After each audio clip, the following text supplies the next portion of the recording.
When I was around 15, a chilling incident unfolded during what seemed like a routine afternoon adventure with a friend.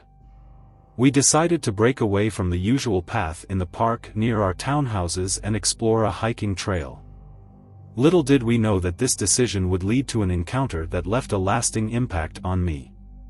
As my friend and I strolled down the trail, the crisp air and the beauty of nature surrounded us. Laughter and chatter filled the air, creating a carefree atmosphere. However, the tranquility was shattered when a tall, winky-looking guy, who appeared to be around 17 or 18, unexpectedly stepped out from the woods and onto the trail. "I thought you guys were dogs," he said with an odd grin. Bewildered, my friend and I exchanged puzzled glances. Before we could make sense of his bizarre comment, he approached us with an unsettling enthusiasm. "Hey, guys, you seem really cool. Do you want to play a game with me? I have something really cool to show you. Follow me," he suggested, motioning for us to accompany him.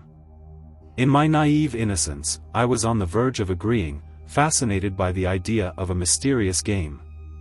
However, my friend, displaying a keen sense of danger, interjected, No. We don't even know you."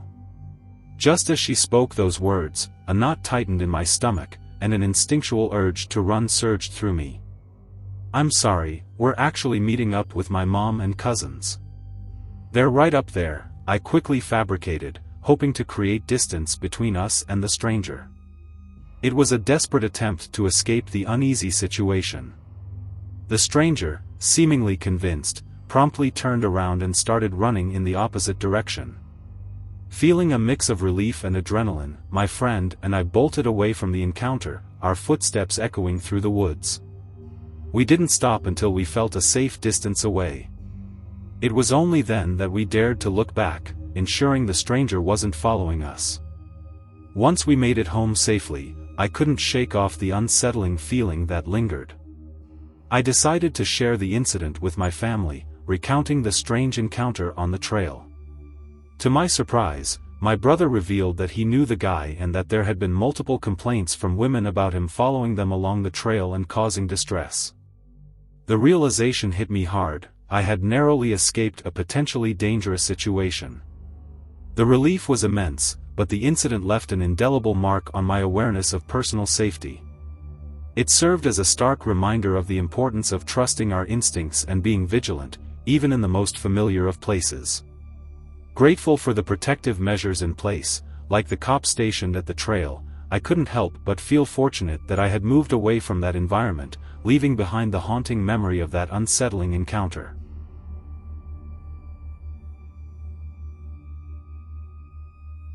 My name is Emily, and I want to recount the chilling camping experience my boyfriend, Jake, and I had on a fateful trip to North Carolina's Appalachian Trail.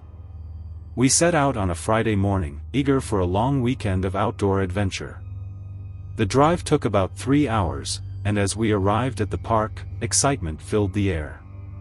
We gathered our gear, locked the car, and embarked on a 2-mile hike to our chosen campsite. Upon reaching our destination, we were delighted to find a pond for fishing nearby. After setting up camp, we spent the afternoon fishing, enjoying a couple of beers, and soaking in the serene surroundings. Across the pond, we noticed some fellow campers, exchanged waves, and went back to our own activities. However, as the evening progressed, an inexplicable unease settled over us. Jake, usually a jovial companion, admitted to feeling uncomfortable. When I pressed him for an explanation, he couldn't quite put his finger on it. We shrugged it off, caught a few fish, and returned to our campsite. Jake started a campfire, and we relished in his culinary skills as he cooked the freshly caught fish. Despite the good food and a couple more beers, an unsettling atmosphere lingered. I decided to toast marshmallows, but as I ventured to the tree line for a stick, I heard distinct footsteps. Startled, I shone my flashlight towards the source but saw nothing. Jake, now on edge, voiced his discomfort. Ignoring the uneasy feeling, we crawled into our tent, hoping for a better day ahead. However, at 1:43 a.m., the tranquility shattered. Footsteps approached, and Jake, now awake, shared my apprehension. He retrieved his handgun as we cautiously unzipped the tent and illuminated the tree line. Our calls went unanswered, and the woods remained silent. We stayed outside the tent, vigilant, for what felt like an eternity. The footsteps ceased momentarily, but the eerie feeling persisted. As dawn approached, we decided to pack up and leave. The 2-mile hike back to the car seemed daunting, especially with the persistent sense of being watched. As we hastened our pace, the footsteps returned. Jake, now armed, urged me to keep moving. The unseen presence mirrored our speed, heightening the tension. Upon finally reaching the car, we hastily loaded everything. We could still hear the footsteps, unseen but undeniably present. Jake floored the gas pedal, putting distance between us and the inexplicable menace. Once safely away, we shared the unnerving encounter with friends and family. Speculations arose, from potential robbery to mythical creatures of the area. Despite initially dismissing such notions, the lingering uncertainty made us reconsider. To this day, we wonder about the enigmatic figure or creature that lurked in the shadows, forever grateful that we chose not to complete our ill-fated vacation.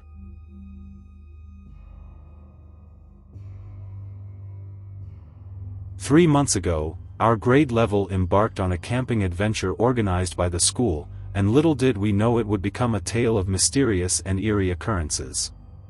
The chosen campsite was situated in the heart of nowhere, surrounded by nature with no signs of civilization within a 20-mile radius. My camping companions included Sarah, Emma, Lisa, and Megan. Our second night under the stars unfolded into a bizarre and unsettling experience that would haunt us long after the trip ended. As the evening descended, our group found ourselves wide awake in our tents, the only exceptions being the 2 teachers and our counselor. I shared my tent with Lisa and Megan, situated right in the middle. Around 11 p.m., Lisa and I were engrossed in a quiet conversation when we noticed a figure outside our tent. This mysterious presence held a flashlight and an inexplicably large branch. Given that everyone was supposed to be snug in their tents by that hour, our suspicion grew, though we initially brushed it off. Minutes later, we heard footsteps around our tent. The enigmatic figure, alone and without a flashlight, traversed the campground in silence. The atmosphere was still, suggesting that others were already in the embrace of sleep within their tents. Suddenly, something sailed past our tent, followed by a sharp crash into a nearby tree. It seemed like a branch had been thrown, yet we hadn't heard a single tent unzip for hours. The unease among us escalated. Shortly after, our tent was gently poked, seemingly by a human hand. Considering the height of the poke, it seemed improbable for any animal to be the culprit. As panic set in, a hand shoved back against Mary's hand from the outside. We were on high alert, and sleep remained elusive until 3 to 4 a.m. Later, Mary shook me awake, urging me to accompany her outside to use the bathroom. Armed with flashlights, we ventured into the silent night towards a wooded area. While Mary, without her glasses, was occupied, we heard footsteps approaching. The footsteps ceased abruptly, followed by a crash as Mary stumbled. In a state of panic, we sprinted back to our tent, convinced that the entity lurking in the darkness was either a person or a large animal, comfortably navigating the area on 2 feet. As the night unfolded, I found myself the last one awake in our tent when, from a distance of at least 600 yards, a man's scream shattered the stillness. Chills ran down my spine, rendering sleep impossible for the remainder of the night. The following morning, the shared experiences of the group painted a picture of something or someone moving around the tents during the night. We unanimously concluded that it wasn't any member of our group, leaving us with an unsettling memory. An hour later, we trekked back, and the incident became the focal point of conversation. The decision to never return to that campsite was unanimous, the mystery of the silent watcher and nighttime wanderer lingering in our collective memory. The haunting tale of our camping trip left us with unanswered questions and an enduring sense of unease.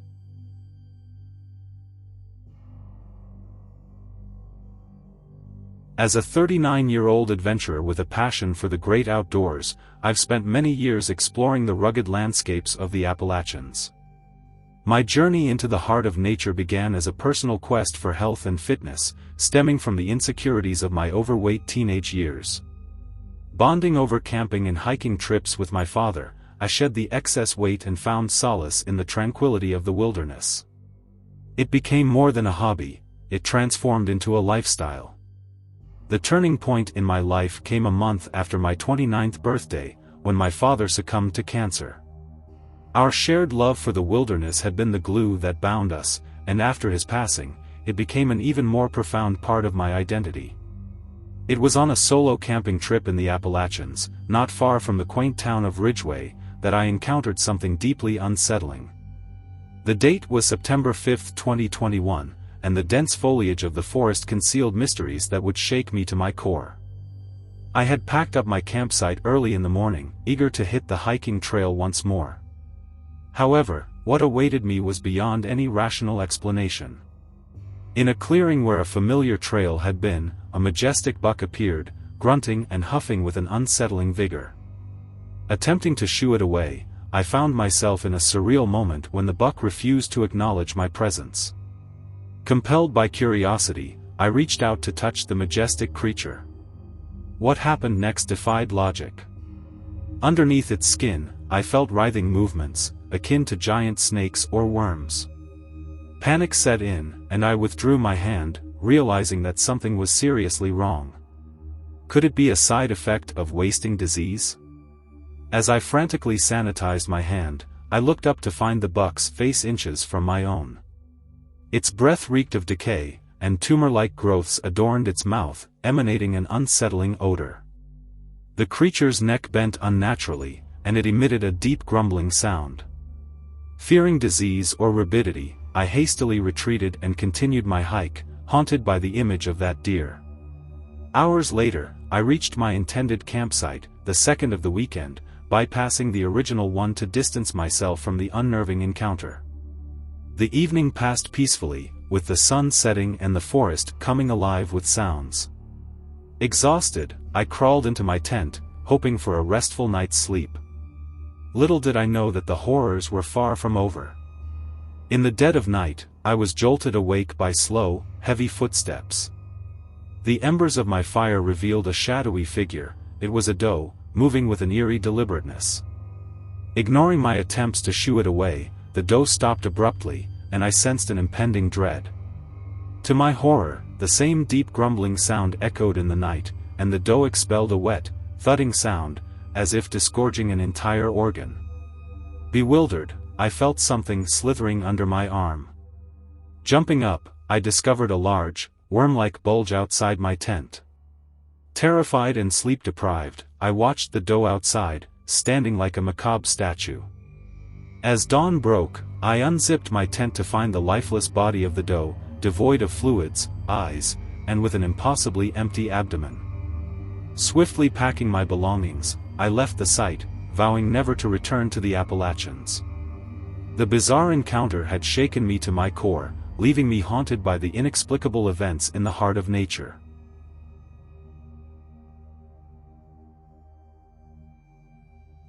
In the year 2014, my best friend and I embarked on a nighttime hike through the dense woods of a local mountain, seeking both exercise and a break from the monotony of daily life.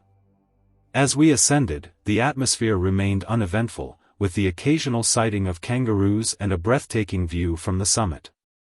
As the sun dipped below the horizon, we equipped ourselves with flashlights and headlamps for the descent. The journey back was marked by typical sounds of wildlife, odd noises, and the occasional glimpse of excitable kangaroos. About 3/4 of the way down, we decided to take a rest, an unusual choice given our lack of fatigue on the ascent. Despite the lighter backpacks, we both felt an inexplicable sense of exhaustion. Suddenly, we noticed an eerie phenomenon: dead silence. No crickets chirped, no animals rustled, and even the kangaroos ceased their usual antics. The stillness was unsettling, and a feeling of unease settled over us. Puzzled, we silently quickened our pace. Upon reaching the base, the natural sounds returned as if someone had flipped a switch. Feeling relieved, we resumed our casual conversation, occasionally yielding the trail to passing cars. However, a kilometer or two later, an unsettling pattern emerged. The ambient sounds once again ceased, replaced by an eerie quiet. This time, I felt a strange sense of déjà vu as exhaustion crept in. My adrenaline surged as I recalled a similar episode earlier in the hike. Then, it happened, an otherworldly, rasping roar echoed from the woods to our right. Intrigued and apprehensive, we approached cautiously, extinguishing our lights. The disturbing noise persisted, accompanied by crashing sounds. As we neared the source, the tension escalated, and the haunting roar reverberated once more. Our curiosity outweighed our fear as we trained our torches on the area. What we witnessed defied explanation and challenged our sanity. There, before us, was a grotesque creature with gray-white fur, standing upright, holding what remained of a nearly full-grown kangaroo. The poor creature seemed gutted, twitching in its final moments. Paralyzed by shock, we readied our knives, staring in disbelief at the nightmarish entity. The creature locked eyes with us, its predatory gaze emanating hunger and malice. Panic set in, urging me to flee, but reason prevailed. I knew escape was futile. This creature was unlike anything I'd ever encountered. For what felt like an eternity, it assessed us, then emitted the bone-chilling roar. Hunching up, it leaped over 5 meters up a cliff face, disappearing into the darkness. The encounter left an indelible mark, instilling a fear that lingers to this day. Hiking at night became a venture I'd rather avoid, haunted by the memory of that creature and its malevolent eyes.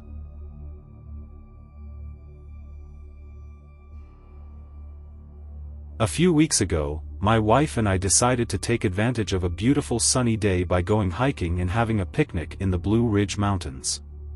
Excited, we grabbed our backpacks and started our trek. The journey was picturesque, and we eventually arrived at a charming river. It seemed like the perfect spot for our picnic, peaceful and surrounded by stunning scenery. As we laid out our blanket and started unpacking our simple yet satisfying meal of sandwiches, lemonade, bottled water, and cookies, everything seemed idyllic. However, amidst the beauty, an uneasy feeling started to creep over me. I didn't want to worry my wife, so I kept it to myself. Suddenly, the tranquility was disrupted by rustling in the trees nearby. We both turned our heads, trying to discern the source, but nothing was visible. My wife, sensing an unsettling atmosphere, voiced her discomfort. I couldn't shake the feeling that we were being watched, and the hair on my arms and neck stood on end. The rustling persisted, and a few minutes later, we decided it was best to pack up and head back to the truck. Strangely, we left our food behind, thinking it might just be a hungry animal.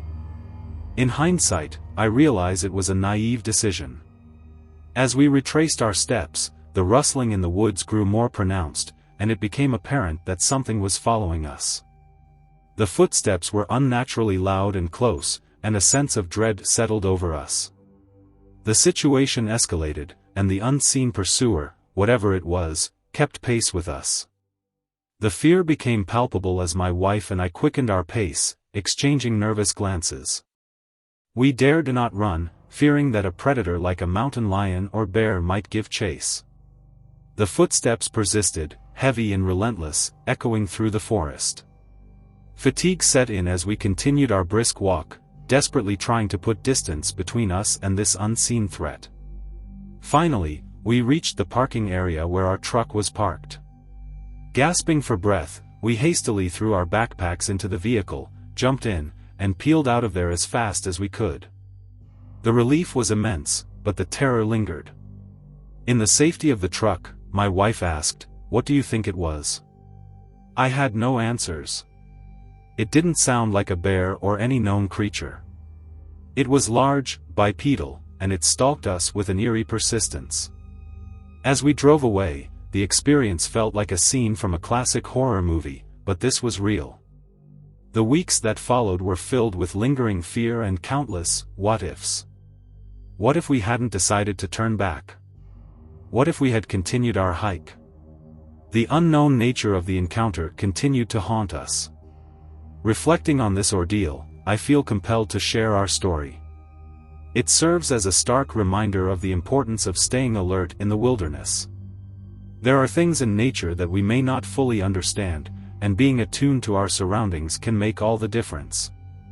My skepticism about the existence of cryptids has wavered, and while I may never know what was stalking us in the Blue Ridge Mountains, the experience has left an indelible mark, ensuring that we will never venture back to that area again.